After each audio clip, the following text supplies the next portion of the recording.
On va commencer en disant déjà on est très content de vous recevoir en partenariat avec l'espace Jean Lursa. On va commencer cette rencontre en vous posant une première question. Quelle est la question en interview qui vous fatigue le plus? Est-ce qu'il y a une question qu'on vous pose tout le temps et vous dites non, pas encore? Je sais pas. Je sais pas parce qu'il y en a beaucoup. Il y en a beaucoup qui sont d'une banalité confondante. Donc, je dirais que c'est extrêmement rare. Là, je vous mets la pression. Vous vous démerdez. Vous démerdez. Que des gens aillent au-delà de tout ce qu'on sait déjà. Donc, souvent les journalistes viennent avec ce qu'ils ont lu.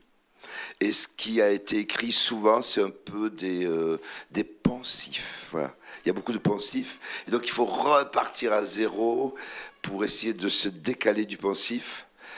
Parce que sinon, on ressemble à une espèce de mythologie un peu improbable, de militants héroïques, de bon, je sais pas, artistes engagés, prenant des risques. Alors que, par exemple, l'idée de risque ne nous a jamais traversé l'esprit. Et l'engagement nous a paru plus comme, par exemple, plus une obligation qu'un devoir citoyen. Alors là, déjà, j'entre déjà dans une nuance, quoi. Fils d'Algérien, donc engagé, mais pas, oh, la belle vertu que la République et ses grands principes fondamentaux. Voilà, un premier préambule. Au revoir, messieurs, dames.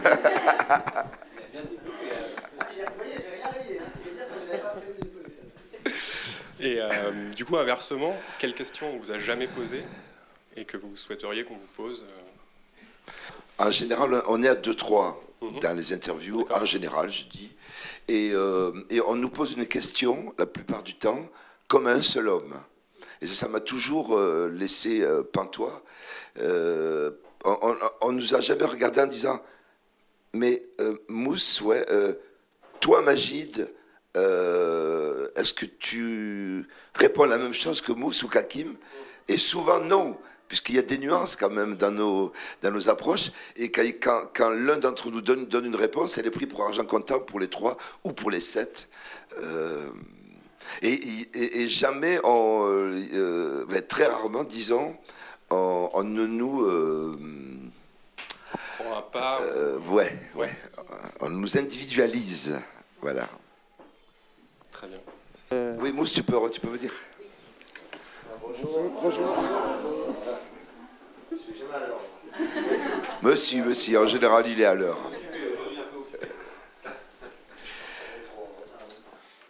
Alors, j'aurais mis un coup de pression. Je dis ce qui nous a manqué souvent dans les interviews, c'est que quand on nous pose des questions, quand il y en a un qui répond, c'est pris pour argent comptant pour tous.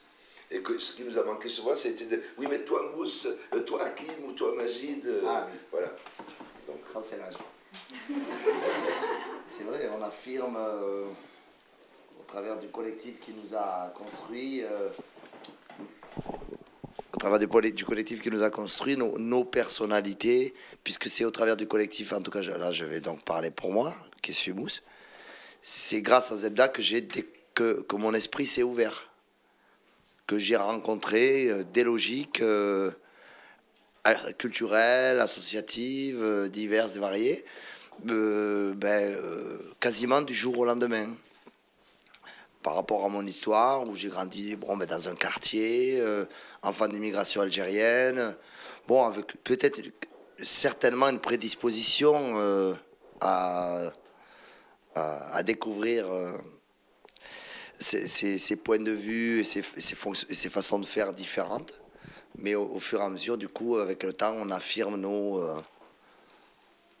nos points de vue qui sont globalement similaires et singulièrement différents. Moi, je vais poser une question, on va revenir sur le cinéma. Imaginons un instant que vous êtes chacun dans un film différent, comme ça vous pourrez faire une réponse différente. Chacun dans un film différent, le héros d'un film d'action, mais à la française, dans lequel vous devez convaincre le méchant de s'inscrire à la médiathèque. Qu'est-ce que vous utilisez comme argument? Moi, je ne sais pas comment on fait. D'ailleurs, tu as raison, parce que si la plus grande difficulté, c'est bien celle-là. C'est convaincre quelqu'un d'entrer dans l'antre du savoir. C'est votre difficulté professionnelle, c'était la nôtre. Par exemple, nous, on a longtemps pensé, en tant que Zebda, être des porte-paroles ou des haut-parleurs des jeunes issus de l'immigration, et jusqu'à ce qu'on se rende compte qu'il n'y avait que des Français de souche qui venaient nous voir. Et donc, un peu comme si on se considérait comme une mini bibliothèque dans laquelle on apportait des éclairages. Et on n'a jamais eu ce public, peut-être étions-nous encore communautaristes ou je sais pas quoi, mais finalement, le Zebda, c'est un public de Français, entre guillemets, blancs. Et ça n'a jamais été la jeunesse des quartiers. Parce qu'ils n'ont pas accès à la culture. Et que nous, pour venir voir Zebda, il faut payer 15, 20 euros. Il faut une démarche, il faut une éducation à la musique live. Enfin, il y a un tas de trucs comme ça. L'un des rares artistes à proposer des tarifs si bas, par exemple, je vois, au Zénith. Nous, on a été plusieurs fois au Zénith vous voir, et sur des prix, on n'a jamais payé si peu que. Donc, c'était vraiment une volonté de votre part d'être ouvert à tout le monde, justement par rapport à cette difficulté d'accéder à l'art. Là, c'est la musique, mais donc, à votre niveau, vous l'avez toujours ouvert à tout le monde, quoi. On a souvent fait le maximum. Ouais, voilà. On a fait le maximum. Donc, Oui, et puis c'est vrai que, par contre, ce qui est sûr, c'est que, pour compléter ce que dit Match, la seule fois où on a eu cette réalité-là, d'avoir un public aussi de quartier, c'est quand on a fait tomber la chemise. ouais. Donc c'est la dimension populaire qui questionne, en fait, au-delà de la question d'être enfant d'immigrés. Enfin, c'est la question populaire qui questionne, et la question de l'accès. C'est pour ça qu'au-delà du fait que ce soit des enfants d'immigrés ou pas, c'est d'où tu es issu et comment et par quel biais tu accèdes à un propos plus complexe, plus complexe, plus subtil que tomber la chemise. Allez-y. Est-ce que c'est vous qui choisissez vos villes où vous vous présentez ou pourquoi Juvisy? Parce que nous, on a été vous voir sur Paris et quand on a su que Zebda venait à Juvisy, waouh! Mais pourquoi Juvisy? Parce que vous êtes. Ouais, surtout de Fièvre, ouais. Enfin bon. Donc, est-ce que c'est vous qui choisissez? Est-ce qu'on choisit pour vous et pourquoi Juvisy? Voilà. Alors, on choisit l'état d'esprit dans lequel on est en tournée. Donc, effectivement, on choisit de dire on veut jouer en banlieue parisienne, par exemple. Alors, pas. Enfin, c'est-à-dire, on dit ben non, on va pas jouer qu'à Paris, donc on tient à jouer en Île-de-France. Ou bien on tient à jouer aussi en milieu rural, dans des petites villes, dans des petits endroits. Bon, hier soir, on était à Figeac, par exemple. Donc voilà, ça fait partie. C'est vrai qu'on décide de l'état d'esprit de la tournée. Et puis après, évidemment, si on est à Juvisy, c'est bien parce qu'il y a ici des gens qui nous ont invités à venir jouer. On ne dit pas on veut venir à Juvisy spécifiquement. On nous dit est-ce que ça vous dit de jouer à Juvisy? Ça les intéresse? Ben, nous on dit oui, nous aussi ça nous intéresse. Donc c'est un échange aussi entre les gens qui organisent la vie culturelle et musicale de la ville. Et par contre, nous on décide effectivement là en l'occurrence au Sertonnet, de dire on va jouer. Ça serait bien que cette fois on fasse beaucoup de concerts en banlieue parisienne. Donc c'est ce qu'on fait. Quels sont vos rapports avec les jeunes délinquants des banlieues, qu'ils soient issus de l'immigration ou pas? Parce que finalement, vous parlez d'exclusion. Exclusion du savoir, exclusion sociale. C'est ça? Est-ce que vous allez les voir dans les banlieues? Est-ce que vous allez les interpeller sur... Alors, la question, quand tu as dit les jeuns délinquants, c'est-à-dire ceux qui sont en marge de la société, de fait, parce qu'il y a des gens exclus qui ne sont pas... Qu'on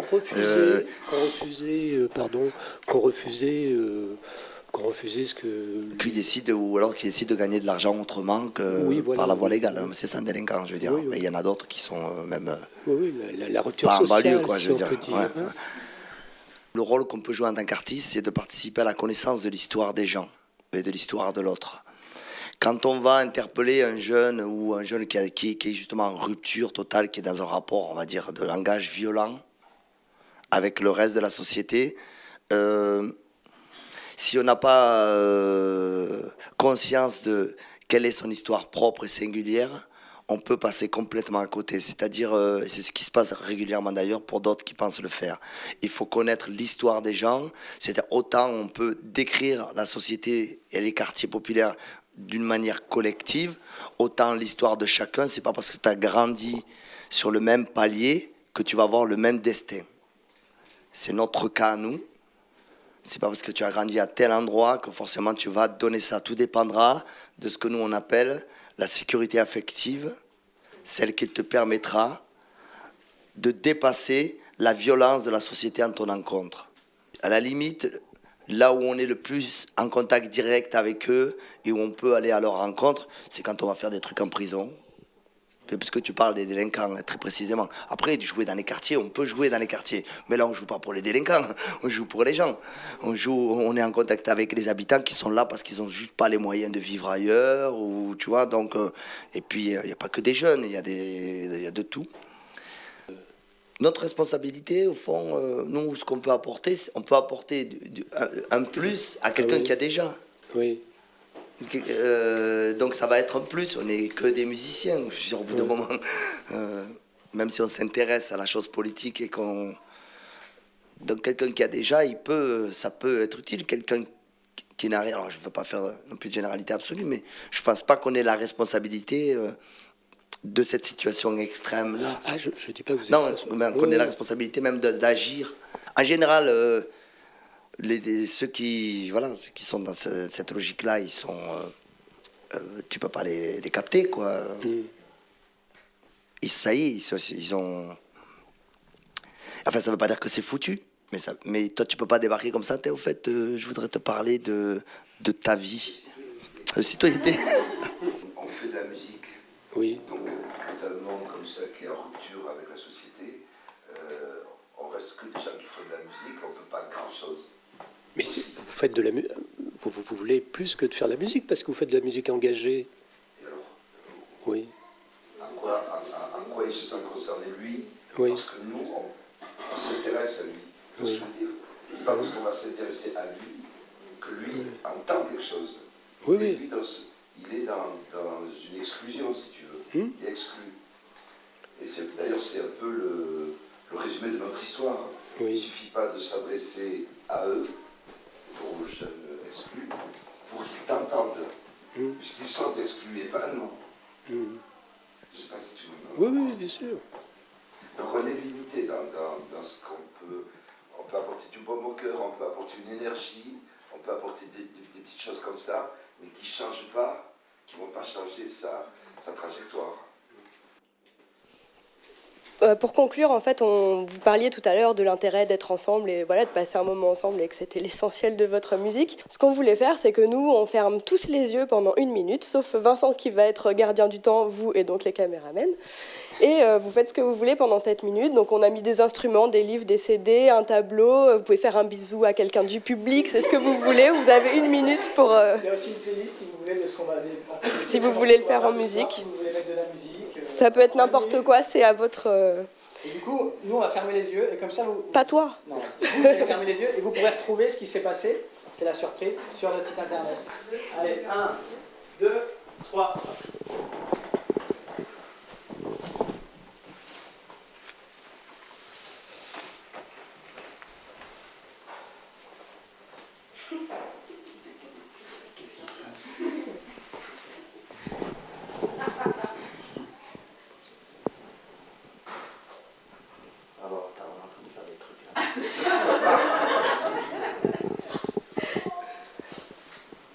Moi, je fais un truc tranquille. Je fais un truc pour être jeune.